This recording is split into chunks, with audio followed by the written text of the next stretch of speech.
Thank you for logging on to this broadcast of high school sports on WellsCountyVoice.com. WellsCountyVoice.com, an online service that allows fans and parents to watch high school sports live anywhere and anytime that's convenient for your schedule. As always, we encourage you to go to the games and support the students, but when you simply can't, we're glad you're here with us. This broadcast wouldn't be possible without the support of the sponsors you hear throughout the game, so please support these businesses whenever you can. Now, sit back and enjoy the game.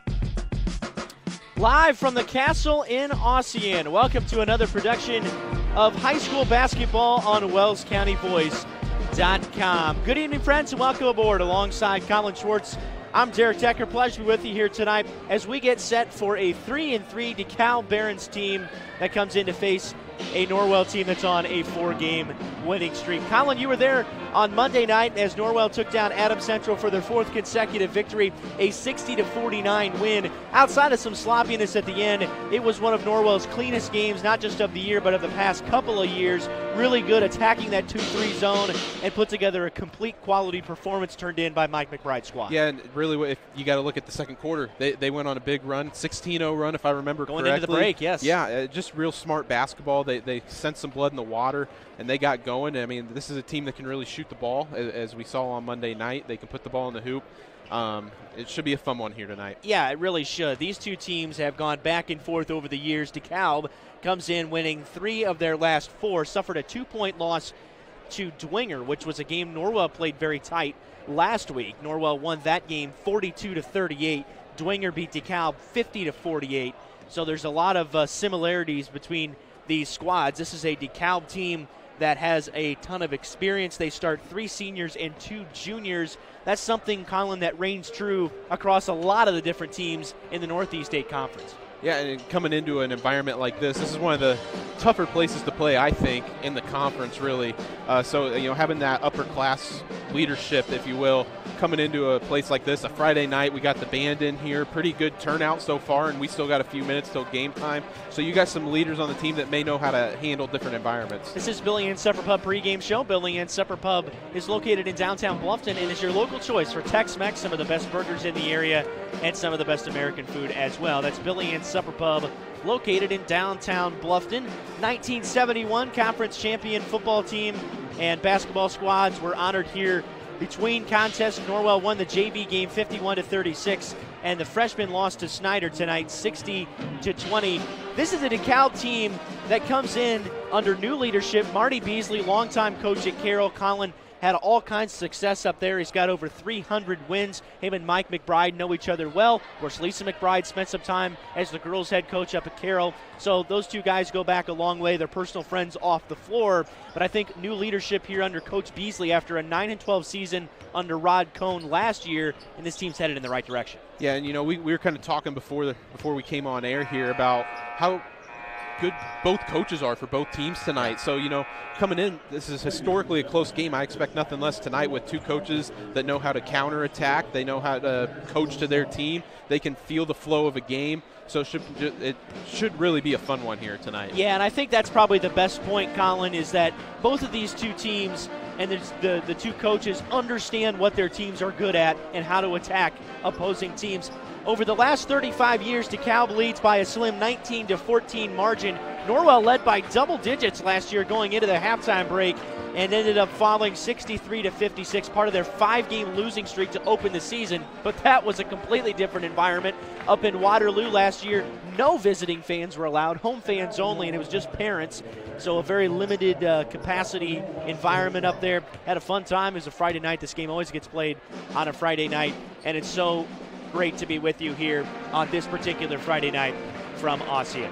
We'll take our first time out. We'll return with starting lineups, followed by the tip, as well as the rest of the Billy Ann's Supper Pub pregame show after this on WellsCountyVoice.com, part of the Voice Sports Network and the IHSAA Champions Network. In business since 1981, Barkley Builders has been building residential homes and commercial projects in Northeast Indiana, taking pride in building their clients the best project for their budget. With interaction between clients, vendors, and trade contractors, Barkley Builders meets the needs of homeowners to build their forever home. At Barkley Builders, it's all about you. It's your heart and your soul at the center of every design decision made. Josh and his team are poised to build the home you've always wanted. It isn't just a home, it's your forever home. Contact Barkley Builders at 260-622-7674. That's 622-7674. Or find them on Facebook at Barkley Builders, Inc. Let Barkley Builders get started on your Barkley Built forever home.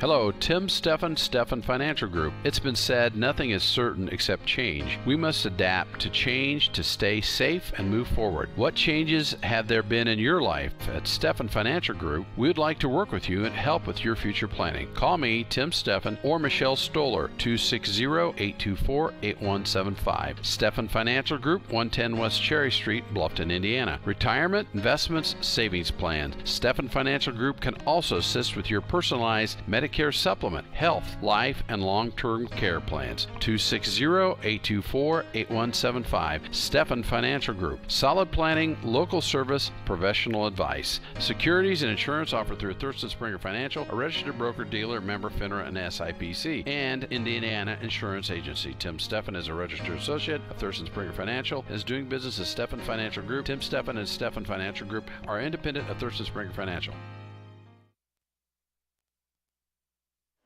Back here at the Castle prior to tonight's Northeast 8 Conference opener.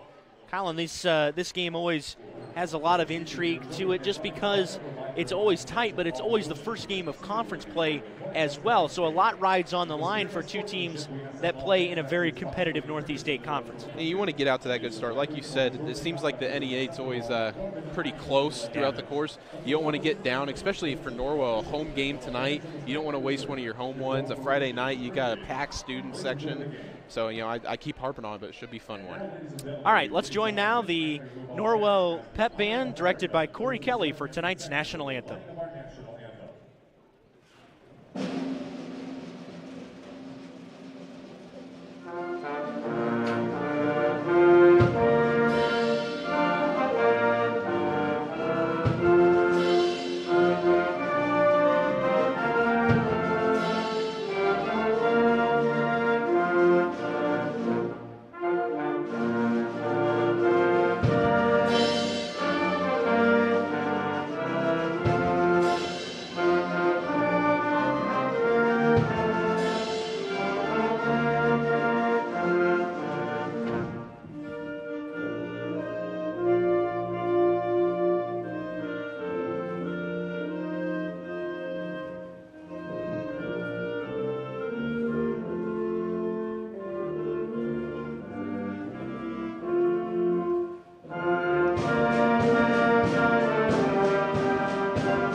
Outstanding job, as always, by the Norwell Pep Band, adding the atmosphere as we get set for Norwell and Dekalb here tonight.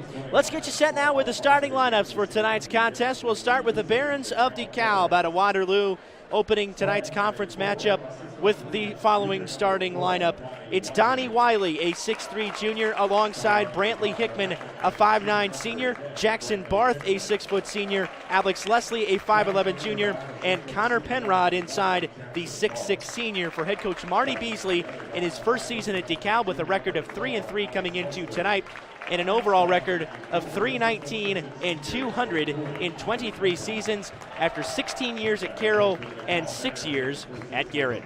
For Norwell, on the flip side, they come into tonight's contest with a record of 4-1, and their starting lineup is as follows.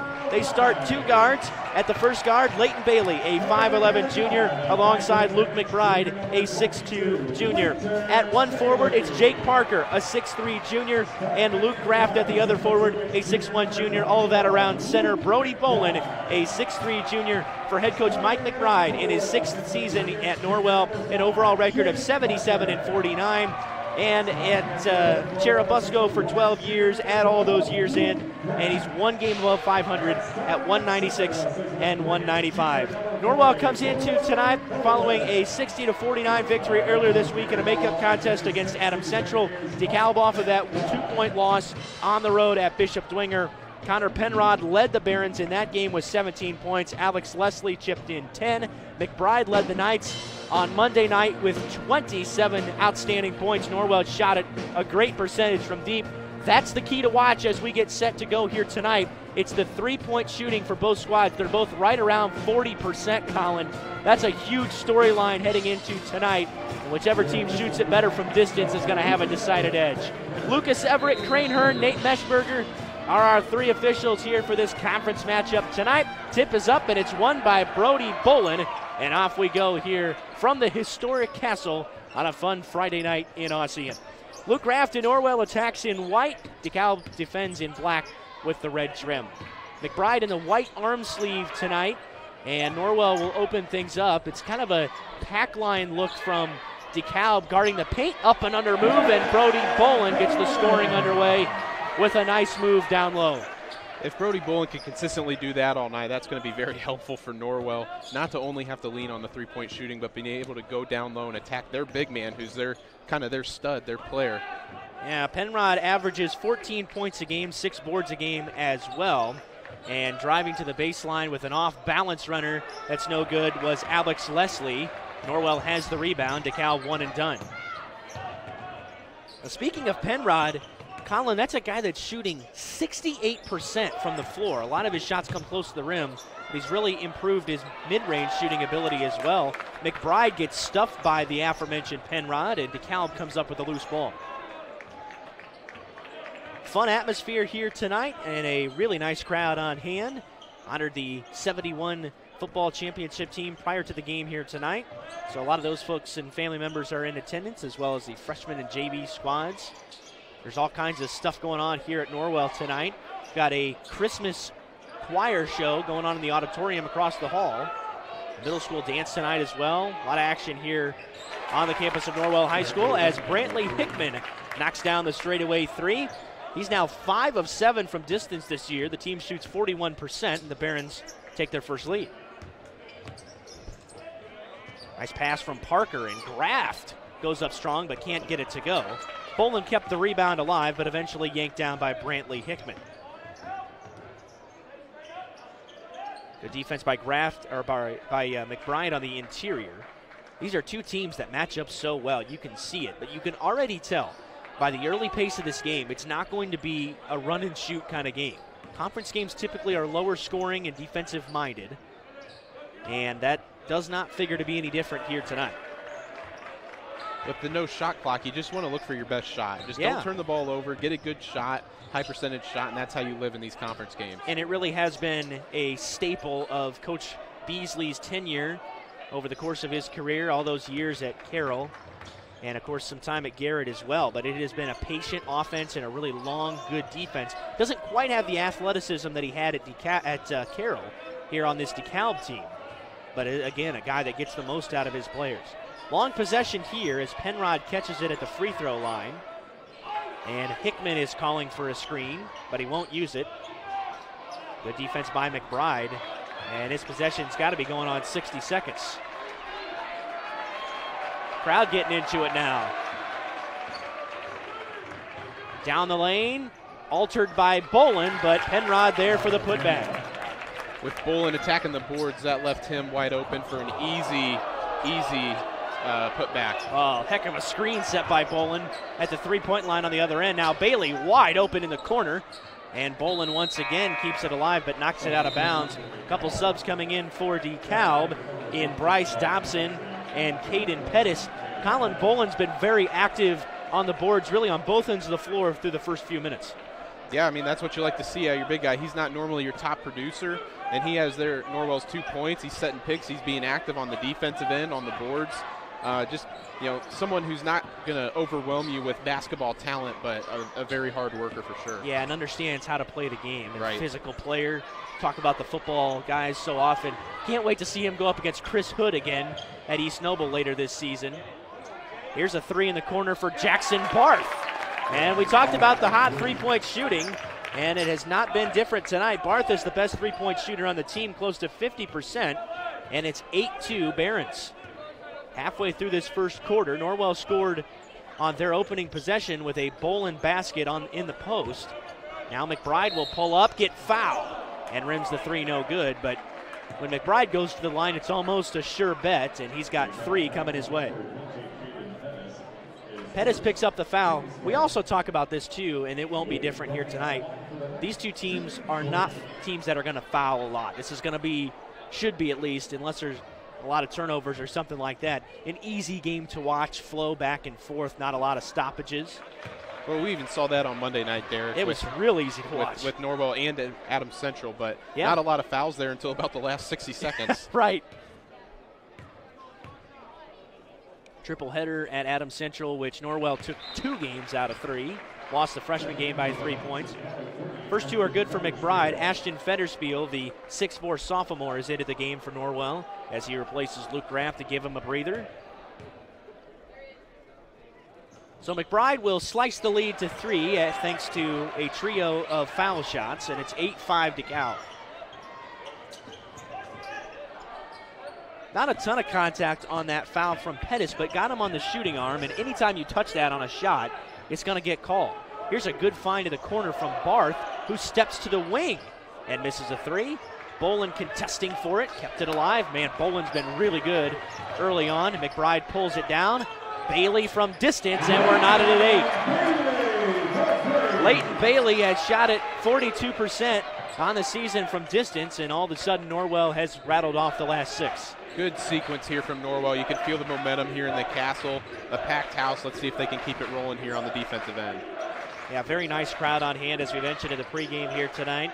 It's an 8-all contest here, almost 5 minutes into the game. Brantley Hickman's on the bounce. Norwell's possessions have been a lot quicker than DeKalb's. I mean, if you're looking at time of possession this game, it's been in heavy favor of the Barons. Norwell's defense has been rock solid. Now Jake Parker gets his hand into the passing lane and goes coast to coast for the deuce. That's exactly the type of game DeKalb doesn't want to play. You can tell by their long possessions. If they end up racking up some turnovers tonight, this could get out of hand for DeKalb. Corner triple try short from Pettis. Now Norwell running again. They want to push the pace. And Bailey got fouled. Well, he did not get fouled. He had it knocked out of bounds. And so it'll stay with Norwell. Landon Brown, Donnie Wiley in for DeKalb. Brown for the first time. And Cohen Bailey's in for Norwell. And Bailey coming off the bench, 6-foot sophomore. Played some good minutes at Adams Central on Monday night.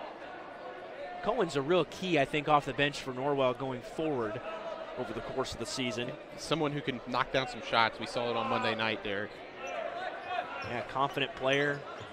Obviously now playing varsity in a couple different sports. Off-balance shot from McBride in the mid-range falls short, and Wiley the board. Really good sequence actively for Norwell defensively here. They've forced several straight either bad shots or turnovers. And Cohen Bailey will think wiser of the 3. Bolin's looking for help top of the key. McBride trying to create, tried to force it down to Federspiel. McBride keeps it alive, and it's still loose, and now we've got a held ball, and it'll go back to the Barons.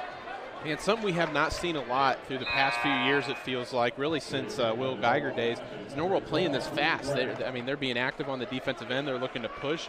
And like you said a little bit earlier, Derek, their offensive possessions are even a lot quicker than DeKalb's. Well, and I think the advantage and the difference here is this group versus the Will Geiger group.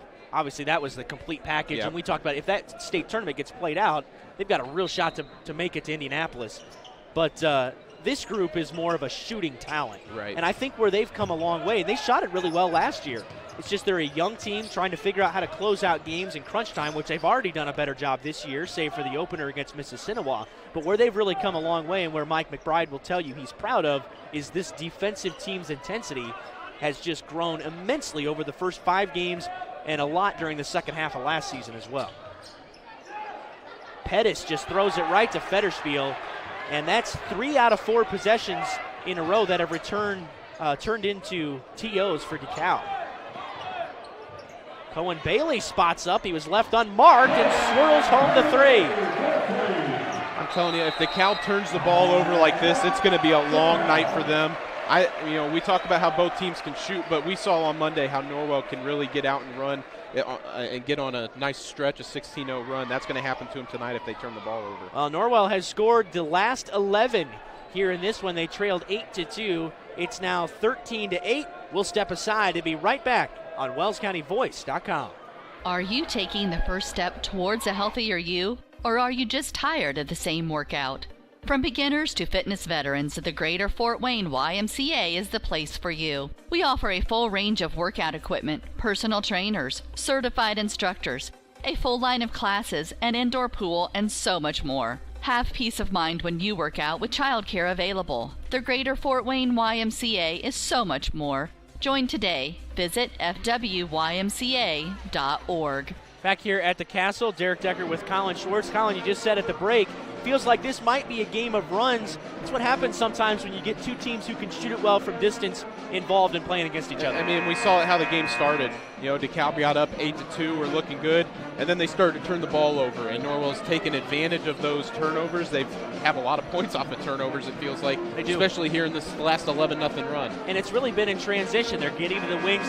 The other thing that Norwell did a better job of when Dekalb opened the game on their run, it felt like, obviously the possessions have been longer for Dekalb, right. So it was over a longer period of time. Norwell did not turn it over during their slump offensively, if you could call it. That only lasted about 4 minutes.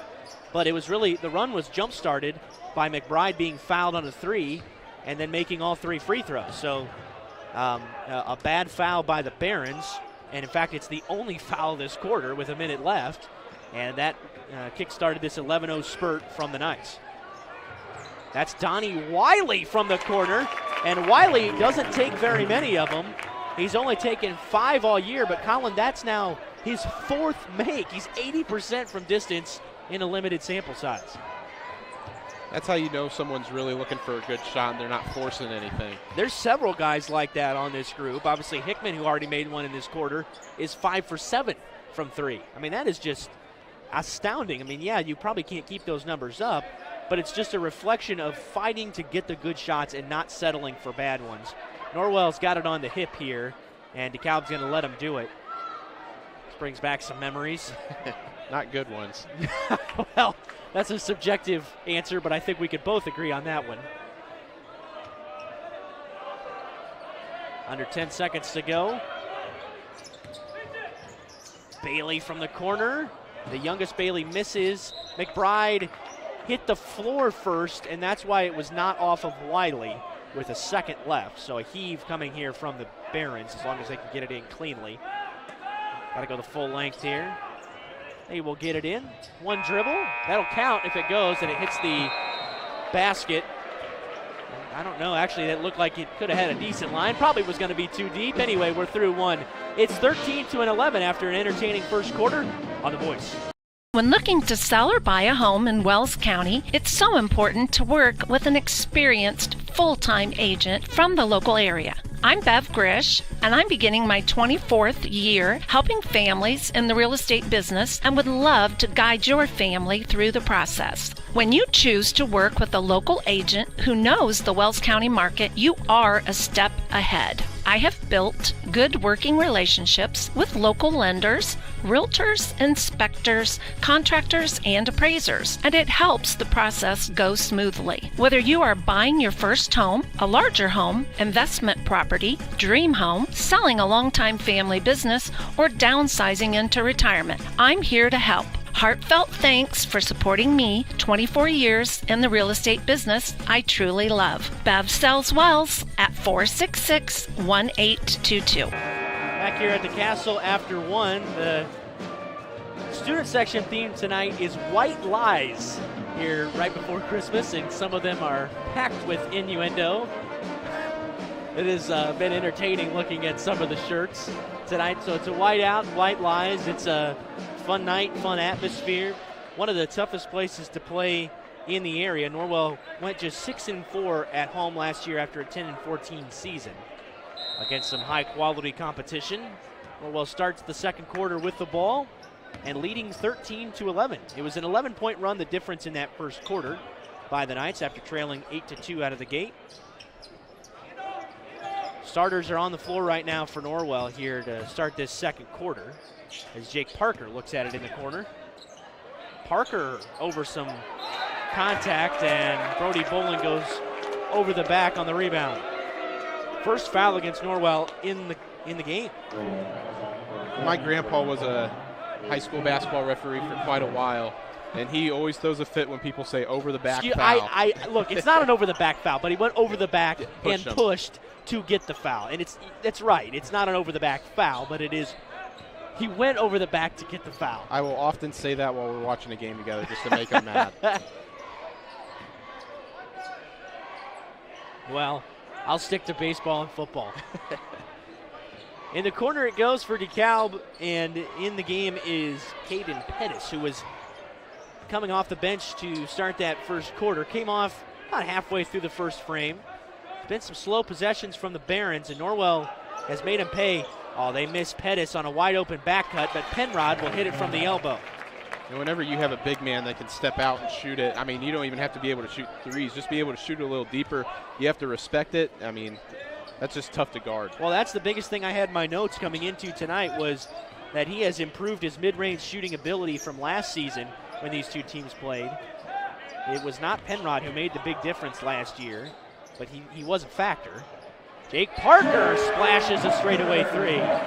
Just so many shooters for this Norwell team. You have to respect them, just about every single one of them. You got to come out and play them. That makes playing defense so much tougher against a team. Yeah, all three guards right now on the floor for Norwell are over 40% shooting threes in their career.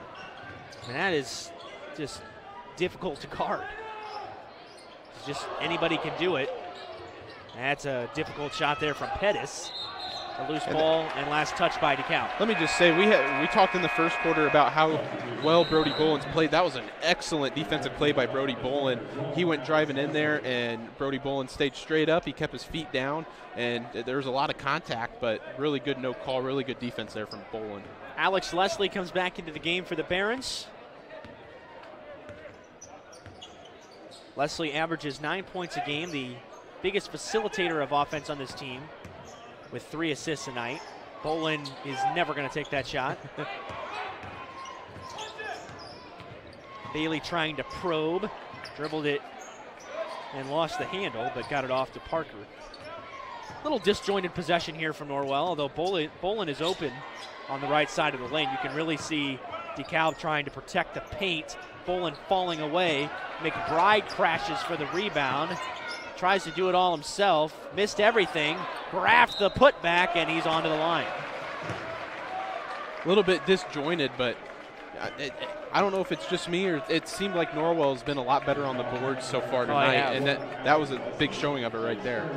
I hate to boil things down to hustle and effort, but because I just think I'm always thinking in more of an X's and O's type of way, but it really does feel like Norwell's had the better hand in the 50-50 balls in the offensive glass. Like, those are hustle plays, and Norwell's making all of them right now. Hence the 3-point lead. Graff splits the pair, and he will come out of the game as Fetterspiel replaces him. Seen a good chunk of Fetterspiel here in this first half.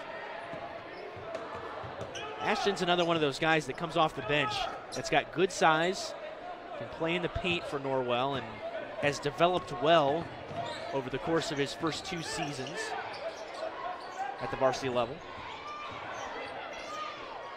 Penrod in the middle. That's off of Dekalb, as Brantley Hickman had it go off his leg, and that's a really nice defensive play. Turnovers are really starting to pile up for Dekalb. And Norwell's been excellent tonight on defense, as you just stated, a lot of turnovers, but really even if you look back at Dekalb's points, a lot of them have come after a long possession of good defense by Norwell, and they finally just kind of break the defense down. Fetterspiel's open. You can hear, well, maybe you can't, but I can, Coach McBride telling Fetterspiel to attack the basket. This time he tries a 3. And Dekalb is not respecting Fetterspiel, which is fair. He's got 10 points on the year, but he takes a 3 there. Coach McBride wanting to attack the rim. which is something that he can do. He's got the ability to get downhill off the dribble. Good defense again by Bolin. He's really working hard in this first half. Bolin given great minutes. You know, he doesn't play all that many minutes for being Norwell's top big man, as Donnie Wiley gets outside and hits another three, his second of the half. Well, we're halfway through the second quarter. This half is flying by. We've had 3 fouls. We've had a couple of free throws, 5 of them to be exact, as Norwell, both times they've been fouled, have been free throws. McBride made all 3. Graft went 1 for 2. And that's basically the storyline. It's 17-16. Bolin backing in, hook shot, and a nice turn for Brody Bolin, and he's got his second basket. I mean, we did a few games last year, Derek, and that's something that Brody Bolin didn't have in his game at all. I mean, we've seen it a few times tonight, some nice moves down on the block, but he's really improved not only his post moves, but his touch around the rim as well. Yeah, he's got great touch here tonight, and he's playing a big role in Norwell's 3-point lead. Tough shot for Wiley, but he's fouled by Fennerspiel. Got his hand caught in the cookie jar. 2 free throws for Wiley. You know, for the last 2-3 minutes here, DeKalb's whole game plan on the offensive end has give the ball to Donald Wiley and let him attack. He's hit that 3. Now he's going to the line, looking to see how Norwell counterattacks that. Wiley's just a 41% foul shooter, if you can believe that. That's bad luck there. I mean, that should count for a half a point. It's just amazing. We've seen him knock down 2 threes, very comfortable, looks good shooting it, and he just has really struggled. That's one of the big things, Colin. They're just 59% from the free throw line, and in a conference game, that can make a big difference. Gets the second one to go, so he's got 7 points. On the flip side, Norwell is now 77% through 5 games. Now, to be fair, most of those free throws have been taken by McBride, who's the best free throw shooter in the conference. But in any case, that's just a huge weapon to have. It's something they did not do last year outside of McBride. Federspiel. He comes up short, grabs his own board against Penrod and McBride. And it's 3 misses for Norwell underneath. And Cohen Bailey getting his hand in the backcourt and then gets called for a foul. But, man, that's a foul you can live with if you're Norwell. Coach McBride got to be pleased with the effort, but also frustrated that they didn't get a bucket. Yeah, you have 3 chances. You got to put one of them in. All 3 of them you can probably say were quality looks, too. I love the aggressiveness, though, in the backcourt from Cohen Bailey, who's actually played a good chunk of this first half.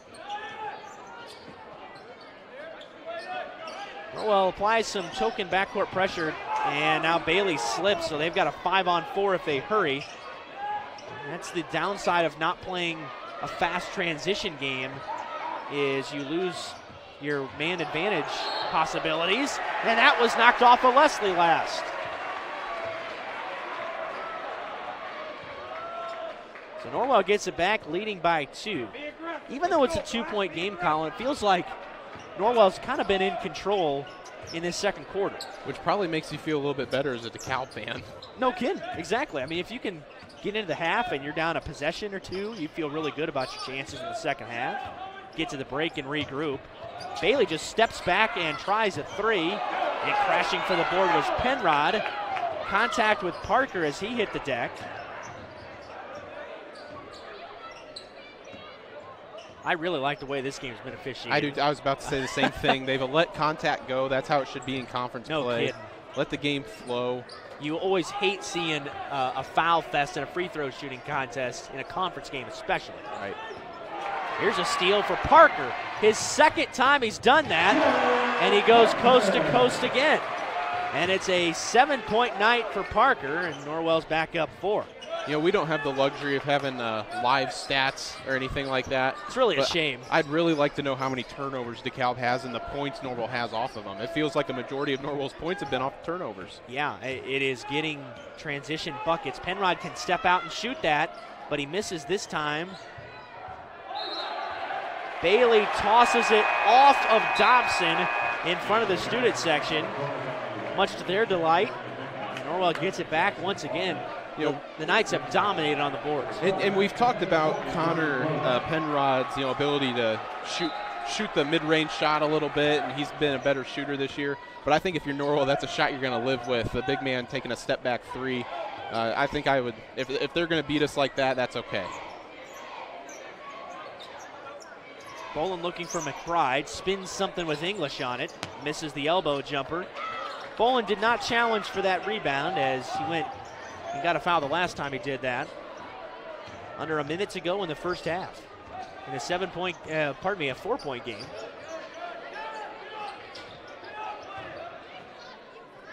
I think really, ultimately, even though it's maybe not exactly how I envisioned it playing out, we're getting what we expected.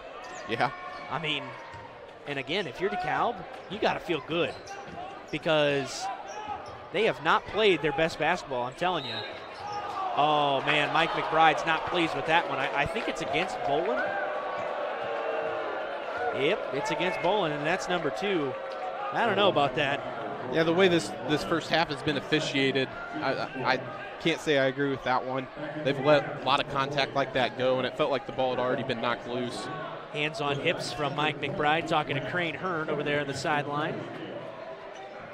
Crane's a really good official. This is a nice crew here tonight for this conference game.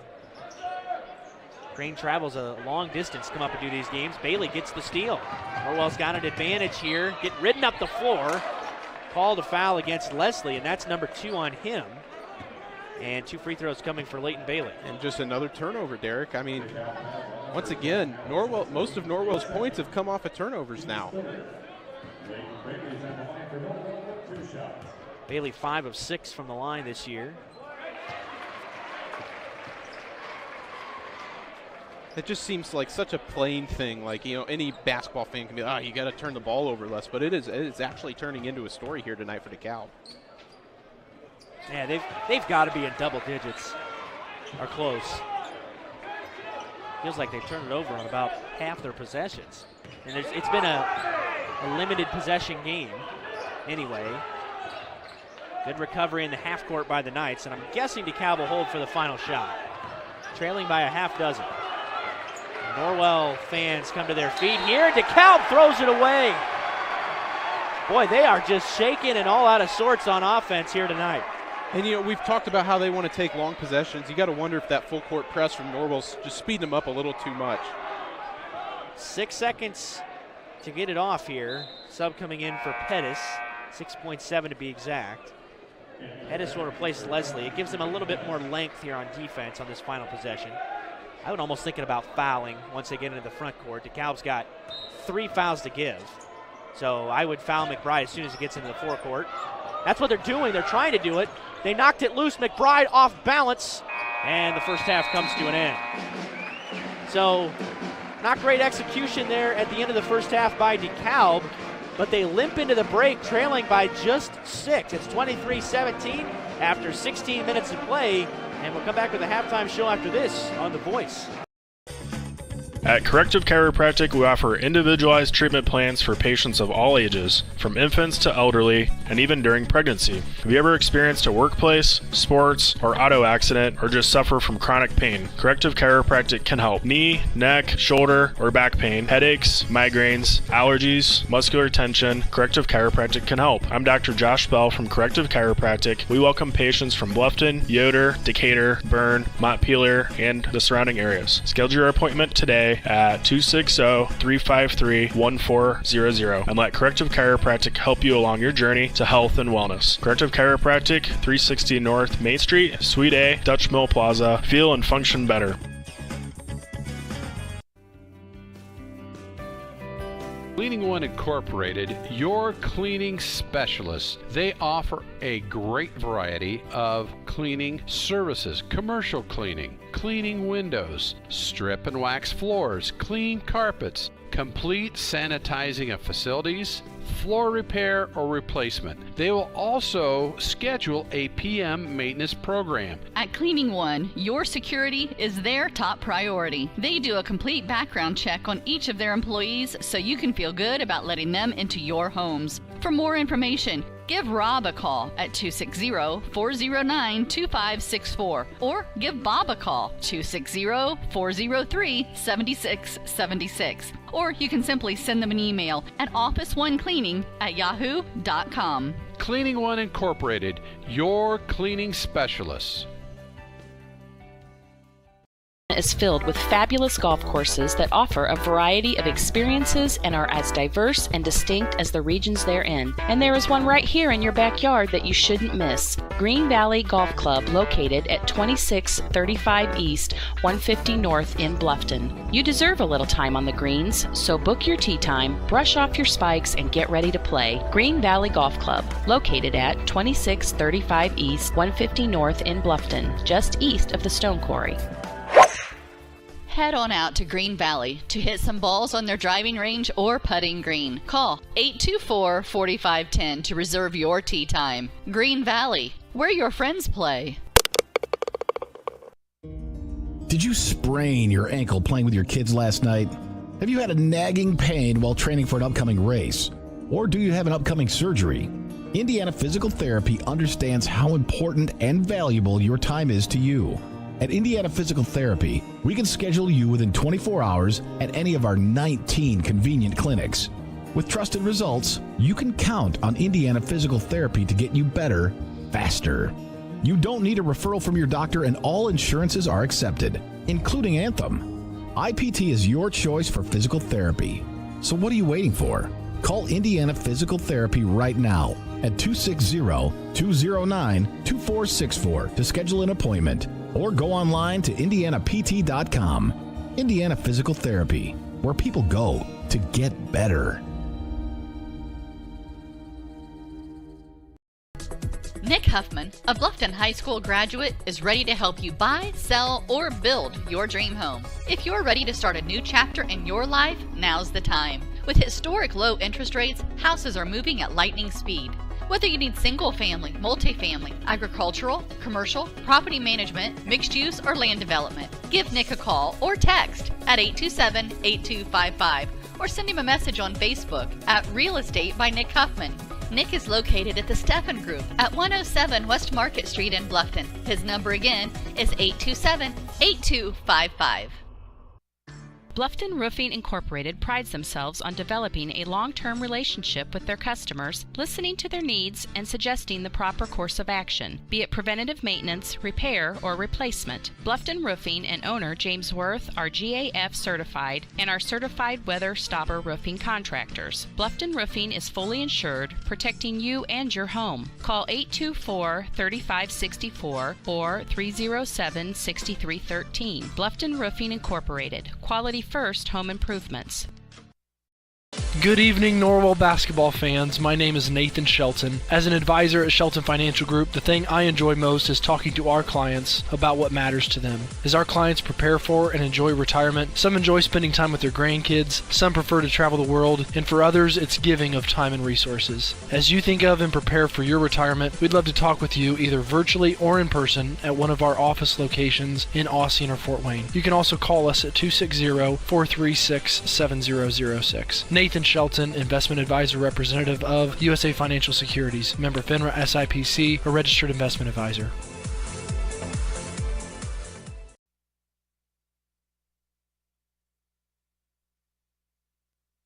Are you taking the first step towards a healthier you, or are you just tired of the same workout? From beginners to fitness veterans, the Greater Fort Wayne YMCA is the place for you. We offer a full range of workout equipment, personal trainers, certified instructors, a full line of classes, an indoor pool, and so much more. Have peace of mind when you work out with childcare available. The Greater Fort Wayne YMCA is so much more. Join today. Visit fwymca.org.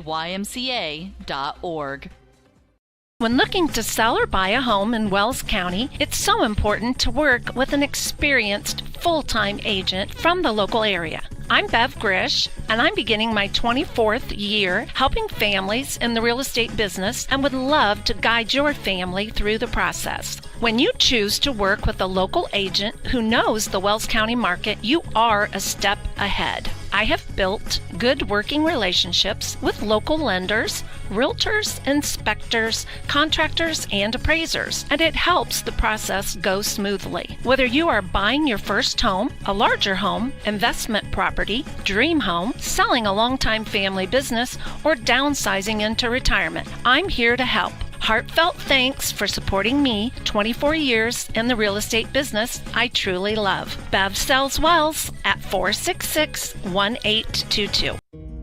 Did you sprain your ankle playing with your kids last night? Have you had a nagging pain while training for an upcoming race? Or do you have an upcoming surgery?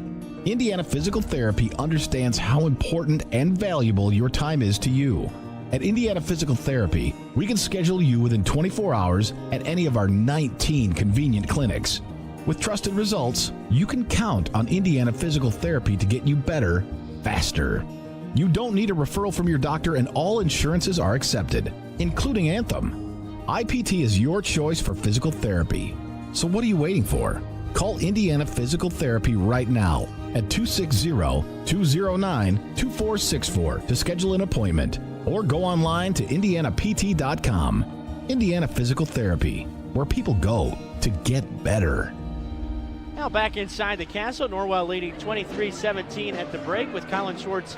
I'm Derek Decker. And Colin, it was a storyline of turnovers in that first half for the Barons.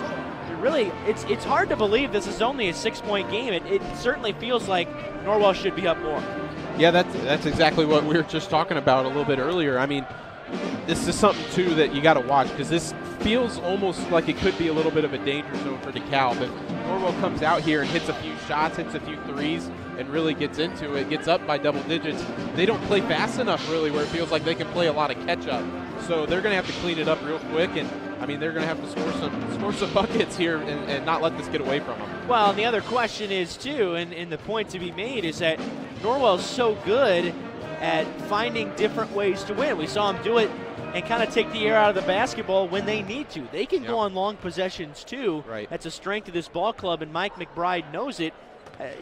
Overall, still, I think, going into the locker room, Coach McBride's got to be pleased with his first half performance. And going back on that point, Derek, in a lot of different sports, you could say like the last 5 minutes of a half or the first 5 minutes of a half can really be the biggest difference. And I really feel like that's going to be true right here. The first 2, 3, 4 minutes of this half could decide the game, really. Yeah, I think I can get behind that. This is a couple of groups that are one's more experienced than the other, and that's the thing that may give DeKalb the edge, at least to get back into this thing. It's not that they're out of the game right now. No, but absolutely not. It just feels like they've got to make a couple plays to really feel like they're right there. But if Norwell comes out here and hits 2 threes right in a row on back-to-back possessions, things are going to get a little tough, because that'll force DeKalb to play a way that they've shown they don't want to play tonight. A lot of questions remain unanswered. We'll have the answers to them on the other side of this break with the third quarter. In business since 1981, Barkley Builders has been building residential homes and commercial projects in Northeast Indiana, taking pride in building their clients the best project for their budget. With interaction between clients, vendors, and trade contractors, Barkley Builders meets the needs of homeowners to build their forever home. At Barkley Builders, it's all about you. It's your heart and your soul at the center of every design decision made. Josh and his team are poised to build the home you've always wanted. It isn't just a home, it's your forever home. Contact Barkley Builders at 260-622-7674. That's 622-7674. Or find them on Facebook at Barkley Builders, Inc. Let Barkley Builders get started on your Barkley Built forever home.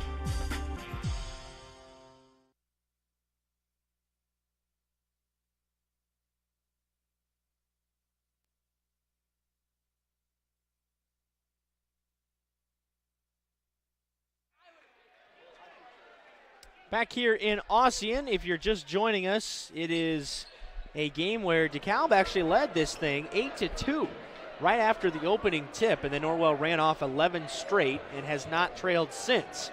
They lead it by 6 as we start the third quarter. DeKalb will be working towards us here as always. One of the quirks of the castle is the home team does not sit on the same side in boys and girls. The girls sit on the opposite bench, so that's a one of the very unique things about the Castle here at Norwell. Great crowd on hand. Environment is outstanding here tonight for this conference opener. Inside out they work, and Wiley's open again. And that's a great start for the Barons out of the break. Just got Norwell's defense to collapse there, a little inside out, pop it out, good look, straightaway three. That's kind of the three you look for if you're a shooter. Just don't understand why Donnie Wiley can't make free throws. I mean, really, he looks beautiful from three. It has to be a mental thing. That was a bad-looking shot, even though McBride can make that. That was off balance, and he missed it all, and maybe grazed part of the rim, and now the turnaround is short. Dekalb keeps the rebound alive. McBride comes down with it. No advantage. He stops and pops again and rims it no good. McBride's missed his first two shots. Pace is quick out of the break. And I think Dekalb is more comfortable playing a more half-court game. I don't think that. I know that.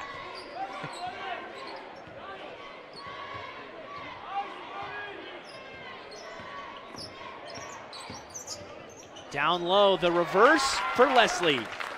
You know, this feels like a game where McBride needs to get going. I mean, he really doesn't have a lot of points. He hasn't put a huge impact on this game yet. Feels like Norwell's going to need to get him going here in the second half. Also, if you're just joining us, neither team has foul trouble of any kind. There were only 7 combined fouls in that first half.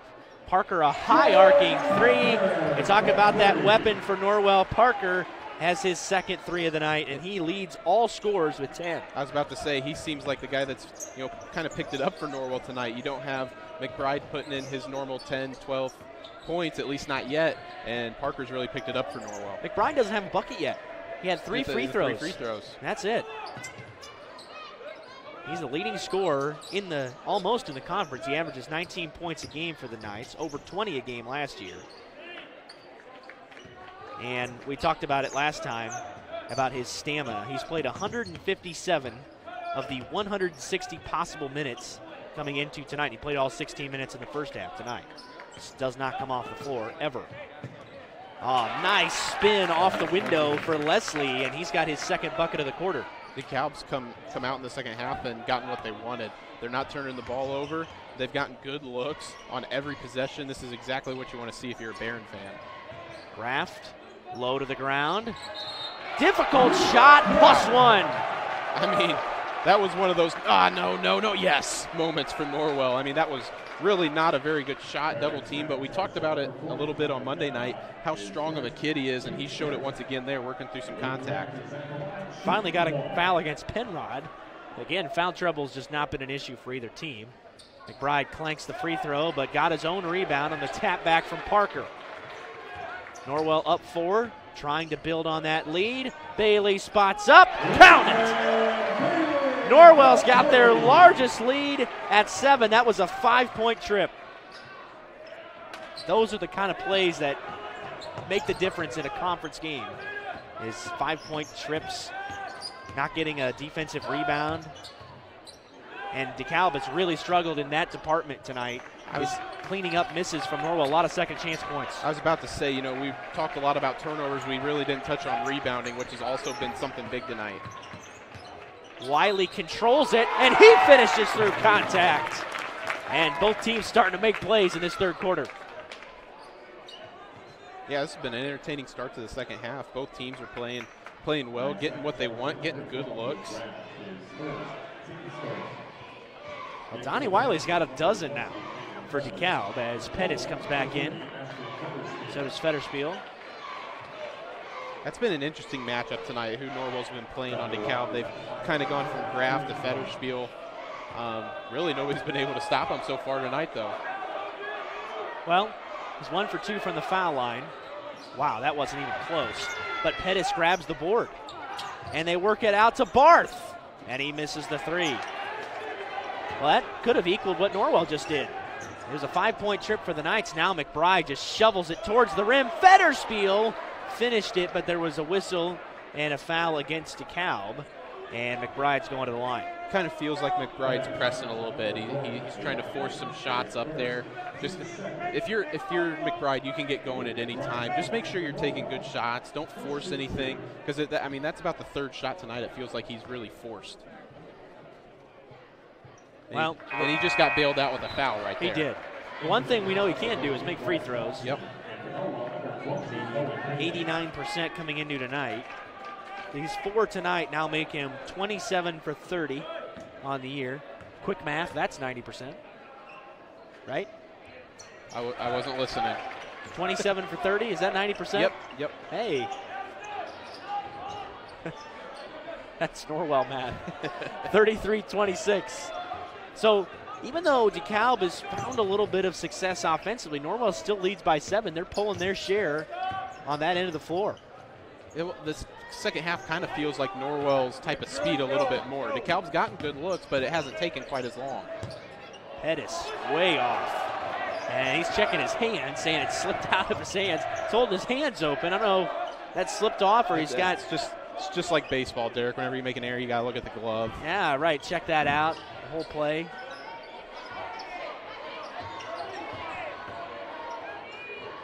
Bolin, he lost it. Oh, boy.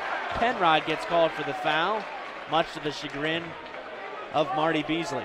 That really, if you ask me, that's the second trip in a row for Norwell where they've been bailed out with a foul. 2 really not very good or quality looks or shots, and they've been bailed out with a foul both times.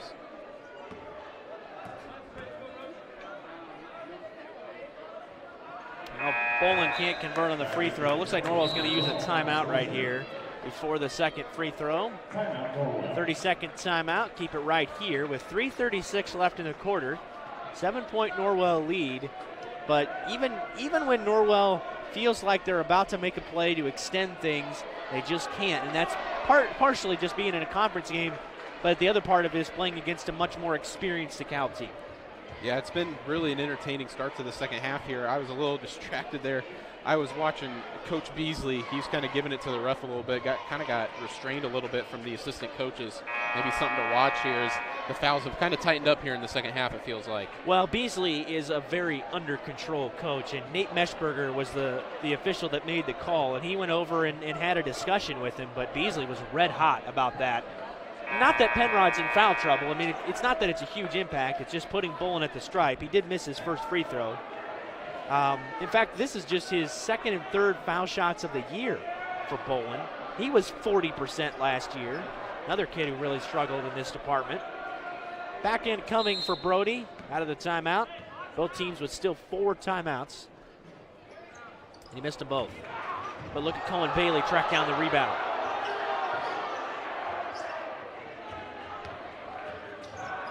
I could not tell you the last game as Bailey travels with it. I can't tell you the last game. I don't know if it's ever happened outside of McBride's freshman year where he's gone this deep into a game without a basket. I mean, yeah. And Norwell's leading. Yeah, I was going to say, if you feel like you can get him going, if you're Norwell, this game could get stretched out to maybe a 10-point lead, but DeKalb's doing something to just really stop him, and Norwell hasn't found anything to get him going. Parker and Graft about to check in. That's a wild shot there from Leslie. Bolin rips the rebound, but it's a jump ball. It will go back to the Knights. Substitutions here. Man, in that first half, felt like we had a really free-flowing, not a lot of whistles. And I'm not saying this has been like choppy or bad or anything, but it feels like the intensity's picked up a little bit. We're starting to see more fouls. More physical. Yes, exactly. Yeah. And that is, again, partially what you expect in a conference game where you just you have to get physical. And the way this game has been officiated, there's really no reason not to be until things really start tightening up. Yeah, a couple of fouls here early that have been questionable against DeKalb. But for the most part, it's still been a game where both teams have been allowed to play. Parker's on the move. Graff just moving people out of the way. That's an excellent move, man. The little dribble in, back it down, and then a nice drop step makes it for an easy look right there. And he's a 6'1", and remember that 6'1" means 5'10". Yeah. And he's playing the post. I mean, that is just the strength and the physicality of being what will likely be a collegiate football player. This really feels like a big possession now for DeKalb. They need one. Well, this is the guy that's been doing it all night, and he misses a 3 here. And it goes in and out of the hands of Dobson. Last touch by DeKalb. Marty Beasley doesn't like that either.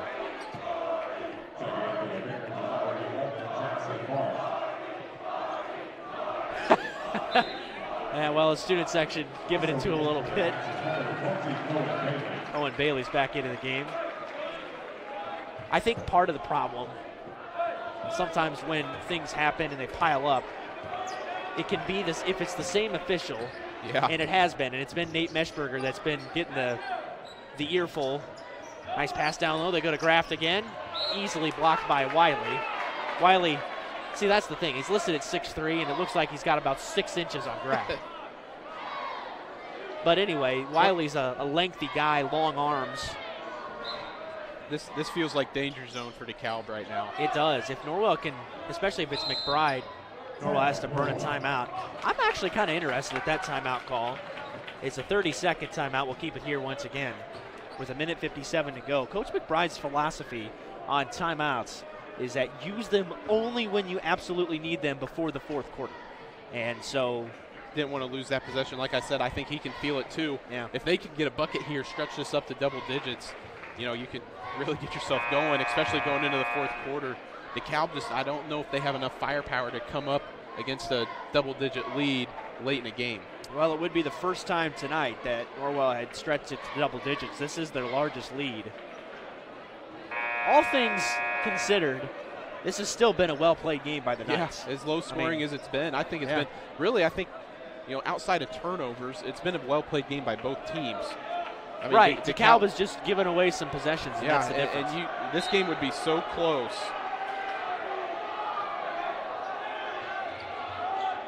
McBride, there's the set play, and he finally gets one to drop. We kind of got talking there it's a timeout, but I was going to say I'd like to see them draw up a play here for McBride out of this and try and get him an easy bucket. Well, that's what happened, and sometimes when you're a big-time scorer like McBride is, just got to see it go through one time, and then that is not a good sign for DeKalb. Even though you can feel that coming. You can't keep him off the shooting column all night. He had made 5 free throws prior to that point. 11-point game now, and the Barons are in desperate need of a bucket here before the end of the third quarter. We really can't afford to go into the fourth down more than 10. That's a guy to get it to. Penrod finally gets one off the glass, and, Penrod just really hasn't been involved much at all in this third quarter. Yeah, outside of the first quarter, it feels like they haven't given him the ball, fed him enough. Might be time to start feeding him a little bit more, let him go get some buckets. Fetterspiel, nice finish for the sophomore. They're playing off of him. He attacked the hoop right there, which is what he needs to do. He has a little bit of size, probably the tallest player on Norwell, and the best length, I think, as well. Oh, he is. He is listed at 6'4", and comes off the bench for the Knights. He's defending Penrod here on the block.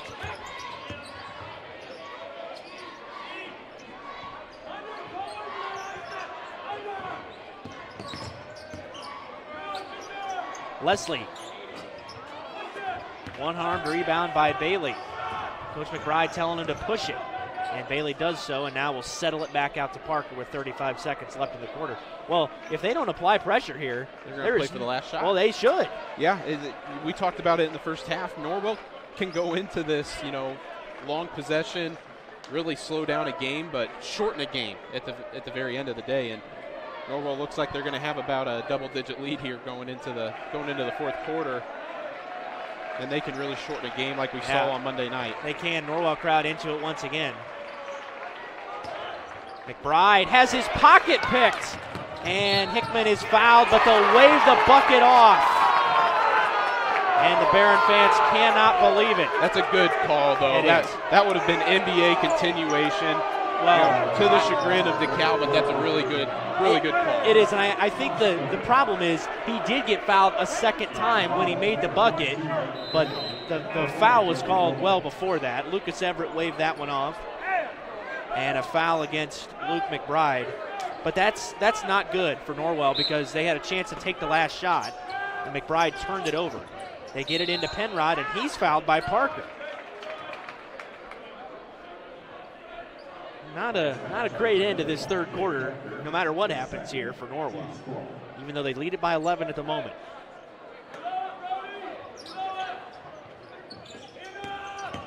Leslie can't get it to fall, and that's the end of the third quarter. Norwell leads by 11 heading to the final frame in Ossian. Is filled with fabulous golf courses that offer a variety of experiences and are as diverse and distinct as the regions they're in. And there is one right here in your backyard that you shouldn't miss. Green Valley Golf Club, located at 2635 East, 150 North in Bluffton. You deserve a little time on the greens, so book your tee time, brush off your spikes, and get ready to play. Green Valley Golf Club, located at 2635 East, 150 North in Bluffton, just east of the Stone Quarry. Head on out to Green Valley to hit some balls on their driving range or putting green. Call 824-4510 to reserve your tee time. Green Valley, where your friends play. Starting the fourth quarter here at Norwell, 39-28, slowly growing that lead. 6-point lead at halftime for Norwell, Colin, and we talked about it coming out of the break. Dekalb actually had a great start to the third quarter, hit a three right out of the first possession, but outside of that, Norwell finally got a bucket from Luke McBride. Parker made another three. He's kind of carried them here tonight, but it's been a well-balanced effort from Norwell in this second half. And Dekalb's going to have to get going pretty quick here in this fourth quarter if they want to give themselves a chance to win this game. Basketball is one of those sports where if you really keep it within 10 points until the last 5 minutes, for the most part, you're pretty well in the game, but the way Dekalb plays, they turn the ball over too much when they try and go fast, so they're going to have to cut this down. It feels like within 7 or 8 here pretty early. I mean, for being a low possession team, Bolin getting in front and fouling on the backside, that's now 5 against the Knights in this second half and 3 against Bolin. For being a team that plays slow half-court basketball, they average 14 turnovers a game, which is really an unacceptable number. It really is. And Marty Beasley will tell you that. And I think they're well over that already tonight. Norwell's done a much better job at taking care of the ball tonight. They've been great. Penrod fouled by Bolin, and that's number 4, and that's a big foul. Yeah, and I mean, this has been a very, very well officiated game tonight, but he called a block and he was going away from the hoop. I mean, maybe a trip or something, but certainly not a block. It almost just kind of looked like he lost footing there. Yeah, that's what I thought too. The last one was definitely a foul. Right. Parker defending the inbound. Still an 11-point hole for the Barons. Try to work themselves out of with less than 8 minutes to go. Norwell's really going to have to lean on Federspiel now to pick up the slack against Penrod because Bolin has been very good against him tonight. Ooh, Wiley left it way short. That one kind of slipped off the hand. Wiley's been great from distance tonight, but that one wasn't close. And now we'll get an insight into seeing what Norwell's strategy will be in this fourth quarter. I'm almost a little surprised Dekalb isn't up on him a little bit more, just letting him walk up the court. And they'll take – Norwell's content to take as much time as they want. I mean, yes, they are. You know, we've talked about they've been the bigger up-tempo team, but, yeah, I mean, they'll take the air out of it and play 60 seconds. Yep. And they'll get a good shot out of it, too. I mean, this is going to be it's either going to have to be a turnover or a foul. So I don't know if Norwell's even going to shoot it. Parker penetrates, and there's the turnover. Just forced it. Yeah, he did. 2-on-1. Wiley's ahead of the pack. Missed it. Rebound by Barth in the putback. Even though the Dekalb fans wanted a foul, they get the bucket anyway. It's a 9-point game. Back into single digits. You know, before Norwell goes into this, real long possession, I'd like to see them just continue to run their offense for the next minute or two. Just get some good looks. Don't try and, get too cute and take time off the clock. Run your offense, get a good shot. There's the hook. I almost think if Dekalb gets a bucket here, Mike McBride might think about using another timeout. Hickman gets it to Penrod. Back-to-back buckets for the Barons. Suddenly they're back within 7, and there's the timeout. So back-to-back not great possessions for Norwell. It's a full timeout. We'll step aside and be right back. Nick Huffman, a Bluffton High School graduate, is ready to help you buy, sell, or build your dream home. If you're ready to start a new chapter in your life, now's the time. With historic low interest rates, houses are moving at lightning speed. Whether you need single-family, multifamily, agricultural, commercial, property management, mixed use, or land development, give Nick a call or text at 827-8255 or send him a message on Facebook at Real Estate by Nick Huffman. Nick is located at the Steffen Group at 107 West Market Street in Bluffton. His number again is 827-8255. Back here at the Castle. Mentioned it is White Lie Night in the student section here. There's been some real quality T-shirts as we've seen them parade by over the course of the night. I don't know if they're on-air friendly. Well, a good chunk of them are not. So that's all the more incentive to come to the Castle and watch this in person in future games as well. Great crowd tonight. Colin, I think that's a great timeout by Mike McBride. Said it before that possession. If Dekalb was able to get a bucket there, it really feels like they needed one. They took one. You felt like it was a little early to go into the long possession mode and trying to play not to lose. You know, I played football in college. I know more about football and basketball, but it felt like what NFL teams do going into that prevent and just going into it too early. You know, this game was only 10 points or 11 points. That's 3-4 possessions. Right. So you got to wait until 3-4 minutes probably to go into that offense where you're not being aggressive. Just run your offense and get good looks. Well, they went a turnover and then a missed shot, and Dekalb got layups on both possessions. So it's still a patient mentality here, but Norwell is running an offense rather than just trying to almost kind of put it out on the hip. Graf's got to get rid of it, and finally does.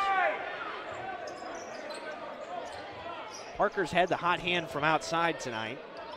As Bailey picks it up at the volleyball line. And this is better offense already. Yes. I mean, this is not, they've had some places where they probably could have taken a shot. They're just not forcing anything. Being more patient as we tick towards 5 minutes to go. This is good experience for Federspiel, too, being on the floor in this moment. McBride from the baseline, and that felt forced. Nice rebound by Federspiel. Putback is good. That's a big rebound. That's a big play by Federspiel. We were talking about getting him experience, but that's a big rebound going to the back end or the other side of where the shot was taken. That's where the rebound goes most of the time. Using his length and putting it up and in, that's a big basket in this game. 2 big buckets for him. He only had 10 points all year in 5 games coming into the game tonight. Hickman had it poked from behind. Bailey's in the clear, giving assist to Parker. Back-to-back buckets for the Knights again, and it's stretched back to 11. And Federspiel gets his hand in the passing lane. Marty Beasley just about threw a chair, and he just slammed a chair down on the ground. McBride is stuck here. Norwell, yeah, and Marty's getting the chance again from the student section. He picked up a chair right there and almost snapped it over his leg. That's about as frustrated as I've ever seen Marty Beasley. That really was just a careless turn. He threw it right to Federspiel. It just, especially, you know, going into that timeout, you feel really good about your chances. Man, you're one stop and a score away from being right there, and then they just completely imploded on the last 2 possessions, and now Norwell's back up double digits. Really, I mean, it was their kryptonite for the night on both of them. It was an offensive rebound and a turnover. That's been the real big story tonight. Bailey's probing on the baseline. Not a good place to pick it up. Bailed out with a foul. Marty Beasley's gone. The floor calling a timeout. And he is granted one. And this is going to be an not a interesting fun one to time. watch. Yeah. Why don't we step aside? We'll be back at the Castle. Good evening, Norwell basketball fans. My name is Nathan Shelton. As an advisor at Shelton Financial Group, the thing I enjoy most is talking to our clients about what matters to them. As our clients prepare for and enjoy retirement, some enjoy spending time with their grandkids, some prefer to travel the world, and for others, it's giving of time and resources. As you think of and prepare for your retirement, we'd love to talk with you either virtually or in person at one of our office locations in Austin or Fort Wayne. You can also call us at 260-436-7006. Nathan Shelton, investment advisor representative of USA Financial Securities, member FINRA SIPC, a registered investment advisor. Well, our eyes are focused on the Marty Beasley timeout here, but Colin, it's clear there's accountability going on that bench right now because Connor Penrod just came out of the game. Yeah, and I mean, I'm sure that was not a fun huddle to be in, or still not a fun huddle to be in right now.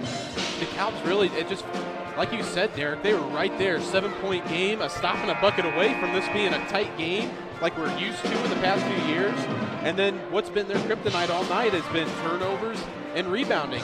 And that's what killed them. That's what got the lead back up to 11 for Norwell. It was an offensive rebound and put back by Federspiel, and then a pretty careless turnover, throwing it right to Federspiel down here on the other end.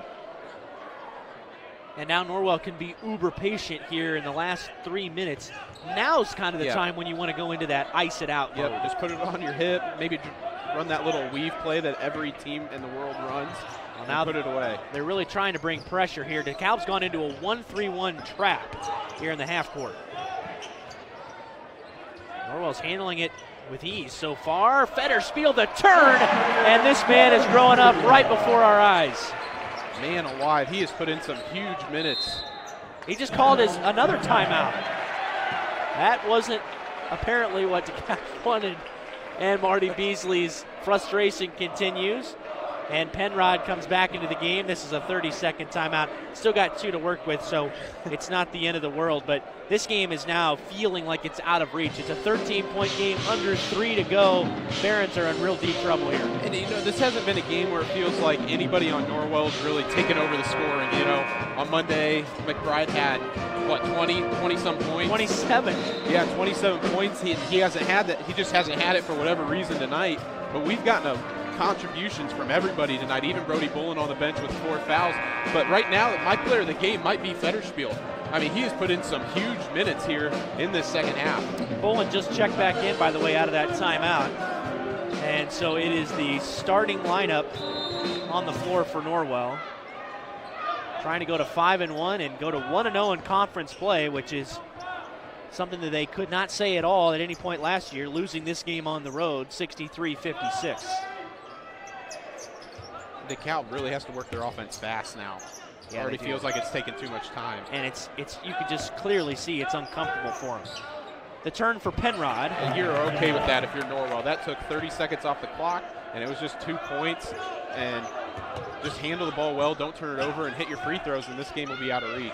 Penrod's got 10. Norwell's got several great free throw shooters on the floor. Obviously, McBride's the best one. They do have 2 fouls to give here. So if I'm the Barons, I'm over-aggressive. They're just working that zone, trying to move the ball as quick as possible. I mean, this almost looks like there's a foul by Wiley. It almost looks like a practice right now for Norwell. It's just like it's a ball movement drill, and they've just been great with it. Just snapping it around, being smart with your passes. No worthless dribbles. Don't put the ball on the ground unless you have to. Not against the zone. Dribble less. That's good advice. Maybe hear that from the crowd. A fan for DeKalb saying to gamble, and that's really what the Barons have to do right now. They trail it by 11. Under 2 minutes already, too. Yeah. Parker contested off the glass. And he's got a dozen. Parker's been very good tonight for Norwell as well. Leading scorer for the Knights.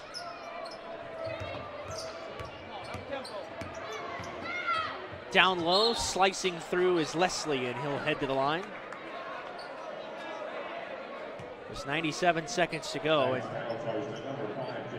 it's just not, I mean, if you looked at the analytics coming into this game, the computer had DeKalb winning this game by 2 points.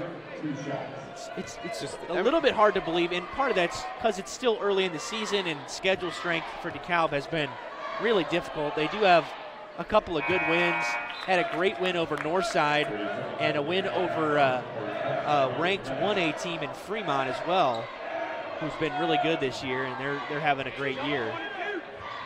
But, you know, it's just they've really not been all that competitive down the stretch here tonight.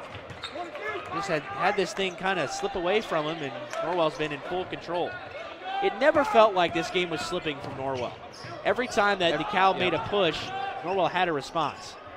That's the sign of a mature team, too, you know. And it's a young one. You're right. I was about to say that DeKalb may be older, but Norwell's responded well to everything they've kind of thrown at him tonight. And I wouldn't go out on a limb and say that this has been the sharpest Norwell's ever looked. And Parker and Norwell just completely destroys that trap. And Parker was sitting open on the baseline. And Marty Beasley will use another timeout. 49-36. We're back at 60. Did you sprain your ankle playing with your kids last night? Have you had a nagging pain while training for an upcoming race? Or do you have an upcoming surgery? Indiana Physical Therapy understands how important and valuable your time is to you. At Indiana Physical Therapy, we can schedule you within 24 hours at any of our 19 convenient clinics. With trusted results, you can count on Indiana Physical Therapy to get you better, faster. You don't need a referral from your doctor, and all insurances are accepted, including Anthem. IPT is your choice for physical therapy. So what are you waiting for? Call Indiana Physical Therapy right now at 260-209-2464 to schedule an appointment, or go online to indianapt.com. Indiana Physical Therapy, where people go to get better. Glad you could join us tonight here in Ossian. 49-36. Norwell putting the finishing touches on what looks like it's going to be their 5th victory and their 5th win in a row. Heartbreaking, honestly, Colin. Norwell's one shot away from being 6-0. I mean, this has been a totally different start out of the gate after last year's disaster, 0-5. Now, again, there were so many. It's just they started so many young guys. Started 4 sophomores last year. Man, it's hard to win early in the season, and it was very evident. But they grew a lot. Almost won a sectional championship down at Mississinewa. Lost by 1 possession. And another turnover. And, well, I hope Norwell's got insurance in the locker room, because something's probably going to get broken tonight. I mean, this has just been by far the most agitated and disappointed and frustrated that I've ever seen Coach Marty Beasley, who is more or less one of the more calm and controlled guys that you're going to find around. There's a foul against Leslie.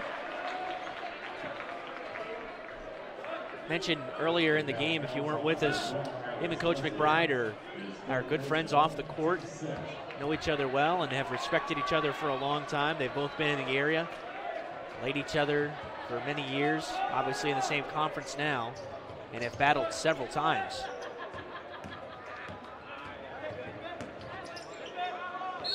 There's a foul against Dekalb's Brantley Hickman. This might be the spot where Marty gets a technical and kind of a worthless end.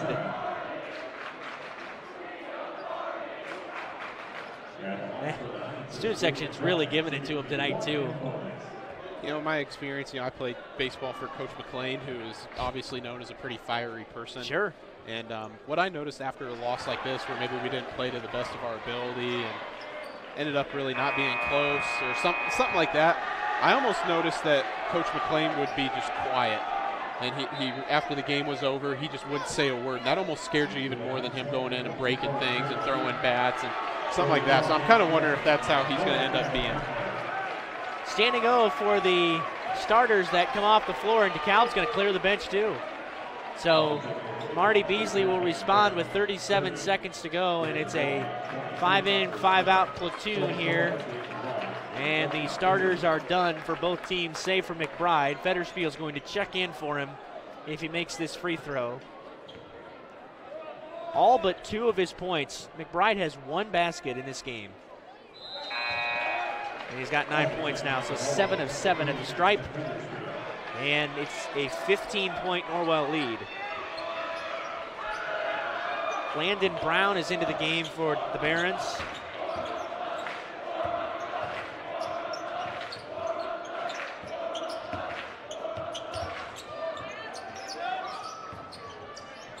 Dobson off the dribble. Rebound by Fennerspiel. Knights don't have to score again, although they might try to. Well, Dekalb's pressing here, so the fans certainly want it. Hepner's in the corner smiling already. Oh, Hepner had an unintruded spot to the rim, but Norwell will do the right thing here. They'll play it out to Bailey, and Norwell will win their conference opener 51-36. That was a fantastic second half. We talked about the question marks with this team. Colin coming in saying, what can this team do under pressure in conference play? Norwell was just 3-4 last year in the league. They led Dekalb by a dozen at halftime last season. and ended up losing by 7.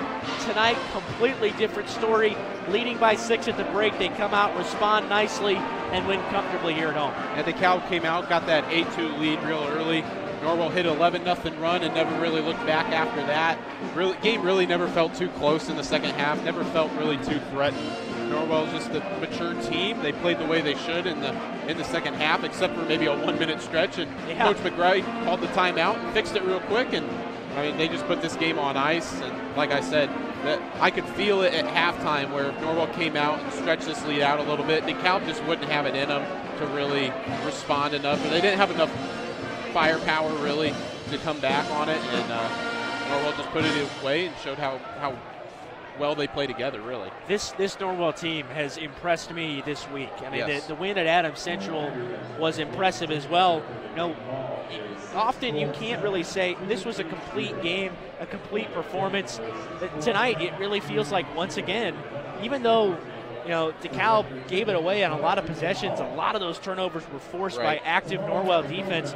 This is one where you walk away and it's feeling good in practice tomorrow morning. And you really are, because one thing I did notice is Norwell they just weren't quite as sharp, at least scoring the basketball wise. It didn't seem like it. Maybe they just didn't have better it like they did. defensive team. Right. So it was nice to see them win a game almost in a different way, where you don't have your leading scorer in McBride scoring close to 30 points, and you're getting contributions from Federspiel off the bench, and Brody Bolin played really good defense against their kind of star player, if you will, and Connor Penrod. So it was just a nice, evenly spaced game almost. Well, they're at the point in the season now where you can really start to feel some optimism building around this program. They go to 5-1. We'll talk to Coach McBride in just a few minutes. Stick around for the postgame show. Norwell wins 51-36 here at the Castle.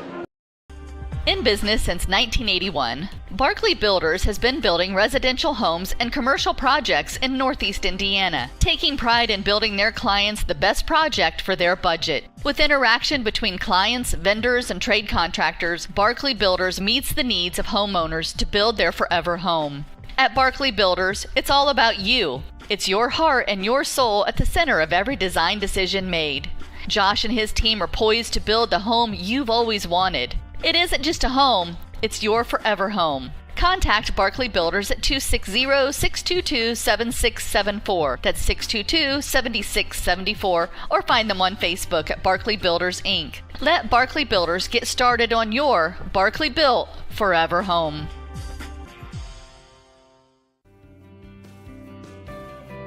Cleaning One Incorporated, your cleaning specialists. They offer a great variety of cleaning services, commercial cleaning, cleaning windows, strip and wax floors, clean carpets, complete sanitizing of facilities, floor repair or replacement. They will also schedule a PM maintenance program. At Cleaning One, your security is their top priority. They do a complete background check on each of their employees so you can feel good about letting them into your homes. For more information, give Rob a call at 260-409-2564 or give Bob a call, 260-403-7676. Or you can simply send them an email at officeonecleaning@yahoo.com. Cleaning One Incorporated, your cleaning specialists. When looking to sell or buy a home in Wells County, it's so important to work with an experienced full-time agent from the local area. I'm Bev Grish, and I'm beginning my 24th year helping families in the real estate business and would love to guide your family through the process. When you choose to work with a local agent who knows the Wells County market, you are a step ahead. I have built good working relationships with local lenders, realtors, inspectors, contractors, and appraisers, and it helps the process go smoothly. Whether you are buying your first home, a larger home, investment property, dream home, selling a long-time family business, or downsizing into retirement, I'm here to help. Heartfelt thanks for supporting me 24 years in the real estate business I truly love. Bev sells Wells at 466-1822. Bluffton Roofing Incorporated prides themselves on developing a long-term relationship with their customers, listening to their needs and suggesting the proper course of action, be it preventative maintenance, repair, or replacement. Bluffton Roofing and owner James Worth are GAF certified and are certified weather stopper roofing contractors. Bluffton Roofing is fully insured, protecting you and your home. Call 824-3564 or 307-6313. Bluffton Roofing Incorporated. Quality first home improvements. Welcome back here to the Castle. We're putting the finishing touches on this 51-36 Norwell victory. Coach Mike McBride of Norwell, thanks for joining us. Congrats on the win. Your guys come out leading by 6 at halftime. Dekalb makes a 3 on the first possession. From there, your guys really rally, found a way to power through to the end of the third quarter. What was key in stretching the lead tonight? Well, I thought we had some guys step up with what they did defensively. They were very adamant that they were going to really try to make our inside guys have to do some things. And I thought that Brody and Ashton, Federspiel, and Luke Graff, between the three of them tonight, they go for, I have them for 15 points. Yeah. Okay? And so 15 points. I don't know if we've had a game yet this year where those three have combined for 15, just with how the games are. But tonight, the way they played Jake and Luke and Leighton, they were going to do it. And Luke had a rough night. Luke didn't have a very good shooting night tonight. Our other guys stepped up. I thought defensively we did a good job. I thought in the first half our press created some opportunities for us. And then in the second half, when we settled down in the man-to-man, I thought we just were able to get enough consistent stops, and then we were able to turn into some points. And so we had, it wasn't like a explosive run there through the third quarter, but it was a kind of a slow, like just drag it run a little bit. But that's the way they want to play. They really want to slow the game down. I thought I thought our kids played incredibly hard. I mean, they're very tired. They competed really hard on the defensive side, but I thought defensively, they're a team that come in. They were shooting over 50% as a team, over 42% from three. And when I look at the statistics, they shoot 45 for the game tonight and under 40 from three. Yep. So I think you have to give our kids a lot of credit for the defense that they played. I thought that was the key, just our ability to sit down and guard and then rebound the ball. We out-rebounded them tonight, and I thought that was a big key, our ability to rebound the basketball. Coach, you mentioned it a little bit, but talk about the impact that Ashton Federspiel had off the bench tonight. Came in, gave some good minutes in the first half, was a huge factor down the stretch. Yeah, I mean, he gets 6 points on 4 rebounds and then had to help defend on Penrod a little bit. Yeah. And I just thought he was a big key to be able to give Brody some breaks. And then Brody had a little bit of foul trouble, and I thought Ashton played very well in that stretch while Brody had the 4 fouls. There was about a 5-minute stretch there in the fourth quarter where Brody had the 4 fouls, and Ashton played really well during that time. So now to Ashton, just to point out, Ashton's practices recently, he's been more aggressive. He's been playing with, I think, a greater sense of urgency in practice. And I think you saw a carryover that into the basketball game tonight with him, a greater sense of urgency. He's growing in his mental toughness is growing.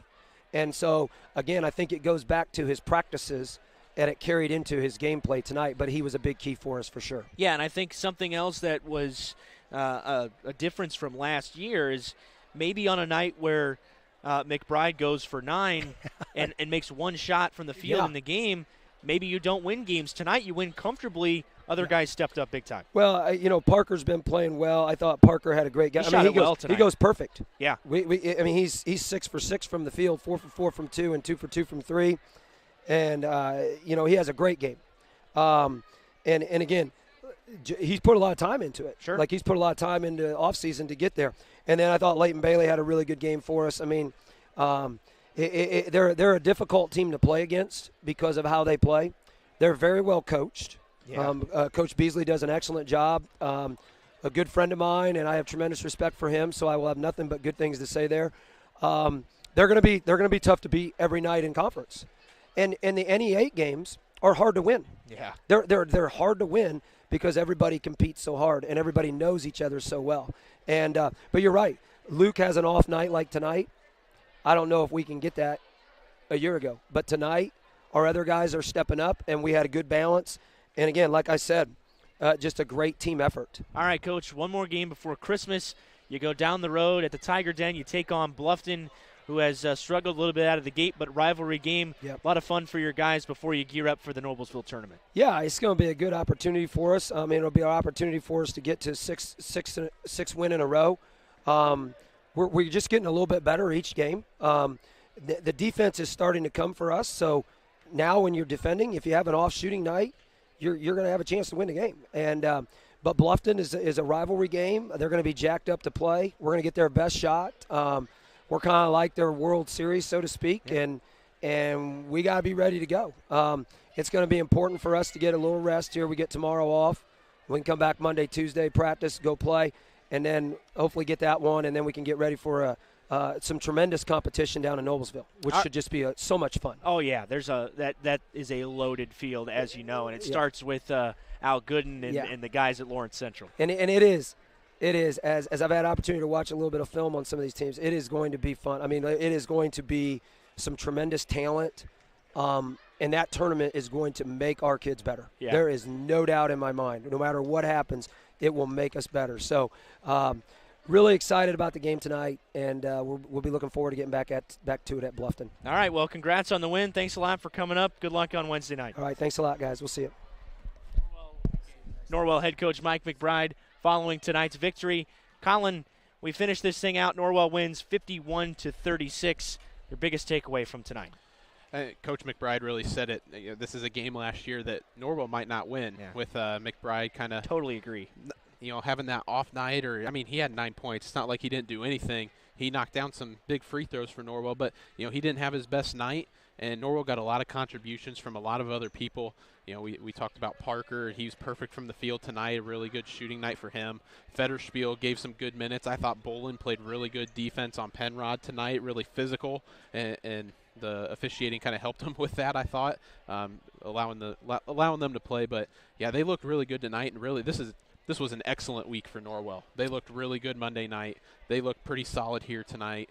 And, hopefully they can keep that going against the in-county rival next Wednesday. All right, well, we have a long break coming up here on The Voice as we take a break for the holidays. Our next broadcast won't be until we're down at the Noblesville Tournament on December the 28th and 29th. Norwell takes on Lawrence Central in the opening game of that tournament. It is the legendary Al Gooden, head coach of the Lawrence Central team, of course coached at New Haven for several years, a legend in the state of Indiana, no doubt will be in the High School Basketball Hall of Fame, and that'll be our next broadcast on the boys' side. So we bid you a happy holiday here from all of us at The Voice. On behalf of my partner, Colin Schwartz, and our owners, Scott and Dale Menser, Norwell wins tonight 51-36. I'm Derek Decker saying so long and God bless from Ossian.